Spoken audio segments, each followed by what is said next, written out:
एक समय की बात है, एक गांव में सत्या नामक वृद्ध और उसकी बहू संध्या रहती थीं। सत्या एक सजीव पुस्तकालय थे। उनके दिल में ज्ञान की अनगिनत किताबें थीं। वे लोगों को ज्ञान की दिशा में मार्गदर्शन करने का काम करते थे। एक दिन सत्या बीमार पड़ गए और बिस्तर पर लेट गए। संध्या ने उनका ख्याल रखने के लिए उनके पास जाकर बैठी। वे वक्त बिताने लगीं और सत्या के वचनों को सुनती थीं। एक दिन संध्या ने एक विचार सुझाया।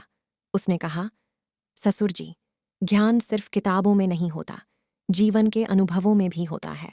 हमें अपनी सोच और आचरण में भी उदार और ज्ञानी बनने का प्रयास करना चाहिए। सत्या ने उसके वचनों को गहराई से समझा और उसने उसकी सीखों को अपनाया। उनकी सोच में बदलाव आया और उन्होंने जीवन के हर क्षण को एक अद्वितीय शिक्षा मान लिया। वक्त के साथ सत्या का स्वास्थ्य बेहतर हुआ और उन्होंने संध्या की बातों को अपनाया। उनके बीच नई एकता और समर्थन की भावना उत्पन्न हुई।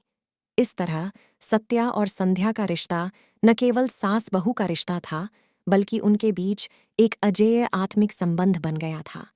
उन्होंने एक दूसरे को जीवन के अद्भुत सफलताओं और विफलताओं के साथ जूझते हुए देखा था और इससे उनकी अजीब और अद्वितीय यात्रा थी।